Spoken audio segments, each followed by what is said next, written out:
Hi friends, welcome to sweet voice. Channel నచ్చినట్లయితే like చేసి support చేయండి. ఇది ఎవరిని ఉద్దేశించిన కథ కాదు, కేవలం వినోదం కోసం మాత్రమే. స్టోరీ నచ్చినట్లయితే ప్లీజ్ సబ్స్క్రైబ్ చేసుకోండి ఫ్రెండ్స్. ఇక స్టోరీలోకి వెళ్ళిపోదామా? నా పేరు శ్రీను. నా వయసు సుమారుగా 29 సంవత్సరాలు ఉంటుంది. సుమారు అని ఎందుకన్నానంటే, నేను పుట్టినప్పుడు నా డేట్ ఆఫ్ బర్త్ కూడా ఎవ్వరూ రాయలేదు, కాబట్టి నాకు కూడా తెలీదు. ఇంచుమించుగా చెప్పాను అంతే. అయితే నేను ఒక ట్రాక్టర్కి డ్రైవర్ని. కానీ నన్ను అన్ని విధాలుగా మా ఓనర్ వాడుకుంటున్నాడు. దానికి తగ్గట్టు డబ్బులు కూడా ఇస్తాడు, కాబట్టి నేను ఏమీ ఆలోచించకుండా ఇక్కడ పనిచేస్తున్నాను. నన్ను చాలా బాగా చూసుకుంటారు. ఇక మా యజమాని భార్య అయితే నన్ను సొంత మనిషిలా చూసుకుంటుంది. వాళ్ళ ఇంట్లో ఒక మనిషిలా నన్ను బాగా చూసుకుంటారు, కాబట్టి నాకు అక్కడ చాలా బాగా అనిపించింది. విలేజ్ దగ్గర పనిచేయడం అలా గడిచిపోతున్నటువంటి నా జీవితంలో ఒక్కసారిగా మలుపు తిరిగింది. అసలు ఏమైందంటే, ఒక్కోసారి మా ఓనర్ లేనప్పుడు మా ఓనర్ భార్య అంటే నా మీద చాలా ప్రేమ చూపించేది.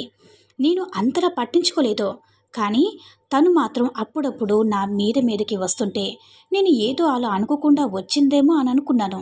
ఒక్కొక్కసారి నన్ను ఇలా టచ్ చేసి నా వైపు ఏదోలా చూసేది, కానీ నేను ఎప్పుడు కూడా అంతలా గుర్తించలేదు.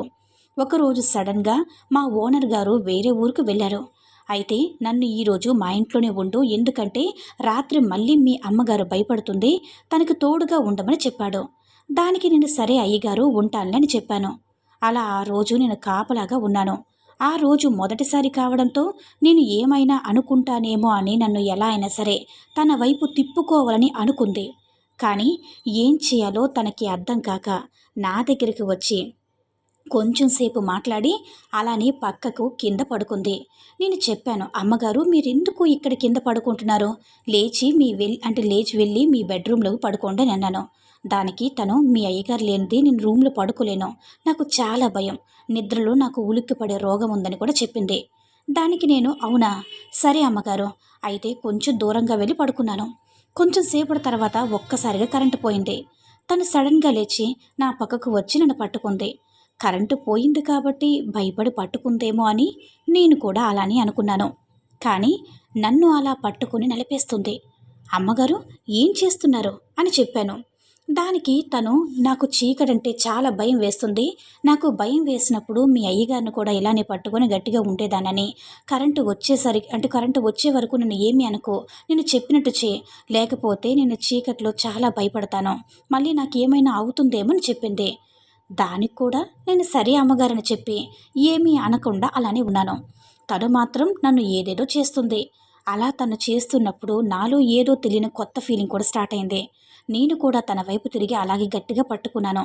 తను ఇంకా గట్టిగా పట్టుకుంది. నేను తను అడిగాను, అమ్మగారు మీరు ఇలా గట్టిగా పట్టుకున్నప్పటి నుంచి నాలో ఏదో తెలియనటువంటి మత్తు స్టార్ట్ అయింది. ఇంకా కొంచెం సేపు ఇలానే ఉంటే ఏదైనా తప్పు జరుగుతుందని అనిపిస్తుంది, నన్ను వదిలేయండి, కాకపోతే నా చేయి పట్టుకుని అలా కూర్చోండి, అంతేగాని మరి ఇంతలా దగ్గరగా వద్దు, ఏమైనా మళ్ళీ తప్పు జరిగిపోతుందేమో, నన్ను అయ్యగారు చంపేస్తారన్న భయంతో చెప్పాను. దానికి తను, ఏమీ భయపడకు, నేను మీ అయ్యగారికి ఏమీ చెప్పనులే, నీ మీద నాకు ఎప్పటి నుంచో కూడా ఆశ ఉంది, మీ అయ్యగారు నా కోరిక తీర్చలేకపోతున్నారు, అందుకే నేను నీ మీద చాలా ఆశలు పెంచుకున్నాను, నేను నీకు ఎన్ని రోజుల నుంచి దగ్గరగా వస్తున్నాను, కానీ నువ్వే అర్థం చేసుకోలేదు, అందుకే నిన్ను నా దగ్గరికి చేరేలా చేశాను అంతే. నాకు ఒక్కసారిగా మతిపోయినట్టుగా అనిపించింది. ఏంటమ్మగారు మీకు ఇంత పిచ్చా నేనంటే, నా కోసం ఇదంతా చేశారా అని తనతో అన్నాను. దానికి తను, అవును, మరి మీ అయ్యగారి వల్ల నేను చాలా ఇబ్బంది పడ్డాను, నా ఆశలు ఎలా తీర్చుకోవాలో నాకు అర్థం కాలేదు, నాలో నేనే నలిగిపోయాను, ఏం చేయాలో అర్థం కాక సరైన టైంకి నేను చూసినప్పటి నుంచి నువ్వు పనిచేసే విధానం, నీ ధైర్యం, నీ పట్టుదల చూసి నేను నీ ప్రేమలో పడిపోయాను. నువ్వంటే నాకు చాలా ఇష్టం, కానీ నేను నిన్ను పెళ్లి చేసుకోలేను కదా, అందుకే కనీసం నీ వల్ల ఈ చిన్న చిన్న ఆశలైనా సరే తీర్చుకోమని ఇలా చేశాను అని చెప్పింది. సరే అమ్మగారిని చెప్పాను. తను, నన్ను అమ్మగారిని పిలవకు, మీ అయ్యగారు ఉన్నప్పుడు మాత్రమే అలా పిలువు, మీ అయ్యగారు లేనప్పుడల్లా నువ్వు నాతో ఎలా ఉన్నా పర్లేదు, మీ అయ్యగారిని నేను వారానికి 2-3 సార్లు బయటికి ఊరు పంపిస్తాను, అప్పుడు నువ్వు నేను తప్ప ఇంక ఎవరు ఉండరు, మన మధ్యలో గాలి కూడా రానేయకుండా ఇద్దరం కూడా సుఖపడదామని చెప్పింది. దానికి నేను కొంచెం అలా భయపడుతూ, అమ్మగారు మీరు చెప్పింది బాగానే ఉంది, కానీ ఒకవేళ అయ్యగారికి మన విషయం తెలిస్తే నిన్ను నన్ను చంపేస్తారు. అయితే మీ అయ్యగారికి ఎలా తెలుస్తుంది? తెలిసినటువంటి ఛాన్సే లేదు. మీ అయ్యగారు ఆ విషయంలో కొంచెం వీక్ కాబట్టి ఒకవేళ తెలిసినా కూడా బయటికి అస్సలు చెప్పుకోలేరు. ఎందుకంటే పరువు కాపాడుకోవడానికైనా సరే తనలో తానే దాచుకుంటాడు అని చెప్పింది. తను ఎంత మొండిగా ఉన్నప్పుడు నేనెందుకు భయపడాలి అని నాలో నేనే అనుకున్నాను. ఆ రోజు తనని చాలా బాగా సుఖపెట్టాను. నేను కూడా బాగానే సుఖపడ్డాను. ఎందుకంటే చాలా రోజులకి ఫుల్ మీల్స్ తిన్నట్టుగా అనిపించింది. బాగా ఆకలి వేసినప్పుడే కదా ఎలా అయితే వేటాడి సింహం తింటుందో అలా ఆ విధంగా చాలా రోజులుగా బిర్యానీ దొరికినట్టుగా అనిపించింది. తనని బాగా నలిపేశాను. ఇలా అంటే మళ్ళీ నా దగ్గరికి మంచి అంటే నా దగ్గర నుంచి చేజారిపోతుందేమో, ఇంకా దొరకదేమో, ఇదే లాస్ట్ కావచ్చు అని అనుకునే విధంగా చేశాను. కాబట్టి అలా మేము అప్పటినుంచి చాలా రోజులు అలా కలిసి ఎవ్వరికీ తెలియకుండానే బాగా ఉన్నామన్నమాట. కానీ ఒకరోజు సడన్గా మా అయ్యగారికి చిన్న సందేహం వచ్చింది. అయితే మమ్మల్ని ఎలా అయినా సరే పట్టుకోవాలని అనుకున్నారు. ఒకరోజు తను మా అయ్యగారిని ఊరికి వెళ్ళమని అమ్మగారు పంపించారు. నాతో వచ్చి నేను ఈరోజు ఊరికి వెళ్తున్నాను, మీ అమ్మగారికి తోడుగా ఉండని చెప్పారు. దానికి నేను సరే అయ్యగారు అని ఒక్కసారి చెప్పడంతో నా మీద ఉన్న అనుమానం అయ్యగారికి క్లియర్గా అర్థమైంది. నేను సంతోషంగా ఉండడం చూశారు. కానీ ఆ రోజు రాత్రి మా అయ్యగారు ఎక్కడికి వెళ్లకుండా మమ్మల్ని పట్టుకోవడం కోసం మునిగిపోయాడు. అది మేము చూసుకోలేదు. నేను వాళ్ళ ఇంటి బయట పడుకున్నాను. అప్పుడు తను వచ్చే సమయం అయ్యింది. నేను చాలా కోరికతో వచ్చాను.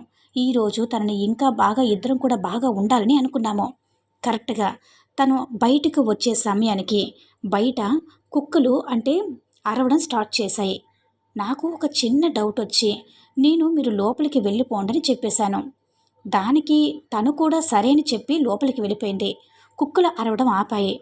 నేను కొంచెం సేపు చూసి లోపలికి వెళ్ళాను. లోపలికి వెళ్ళి డోర్ లాక్ చేశాను. అంతే, ఒక్కసారిగా ఎవరో డోర్ ఓపెన్ చేశారు. డోర్ ఓపెన్ చేయగానే అసలు ఏమైందో ఇక సెకండ్ పార్ట్లో చెప్తాను. మొత్తం ఇప్పుడు చెప్తే మజా ఏముంటుంది చెప్పండి. మీకు ఈరోజు స్టోరీ నచ్చినట్లయితే లైక్ చేసి షేర్ చేయండి. మరిన్ని వీడియోస్ కోసం మన ఛానల్ని సబ్స్క్రైబ్ చేసుకుని మాకు మరింతగా సపోర్ట్ చేయండి. మరొక ఇంట్రెస్టింగ్ వీడియోతో మళ్ళీ కలుద్దాం. Bye bye friends.